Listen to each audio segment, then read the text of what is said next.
আগামী 2-3 দিন পর তারা রাস্তাঘাটে কনসার্ট করবে, নাচবে, পিকনিক করবে, হইহুল্লা করবে এবং পশ্চিমাদের সাথে তালে তাল মিলিয়ে বলবে যে 31st night happy new year. তারা বলবে আগামী 2-3 দিন পরেই করবে। একটা বছর যে চলে গেল, 1 বছর চলে যাওয়াতে কি আমার খুশি হওয়া উচিত না কষ্ট পাওয়া উচিত?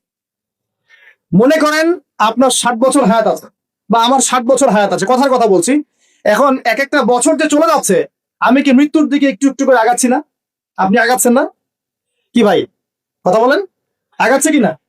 তাহলে আমরা একটা বছর চলে যাচ্ছে মানে কি আমরা একটা একটা করে ধাপ আগাচ্ছি কবরের দিকে। তার মানে 1 বছরে আমি কতটুকু নামাজ পড়লাম, কতটুকু রোজা রাখলাম, কতটুকু তসবিহ তাহলিল করলাম, কতটুকু দাওয়াতি কাজ করলাম, দিনের জন্য কতটুকু কি করলাম, এইটা ফিকির করা উচিত না?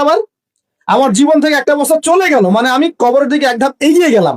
এখন এগিয়ে যাওয়ার খুশিতে আপনি আজকে উৎসব পালন করছেন। আস্তাগফিরুল্লাহ, কি বুদ্ধি মাথায় দেখেন।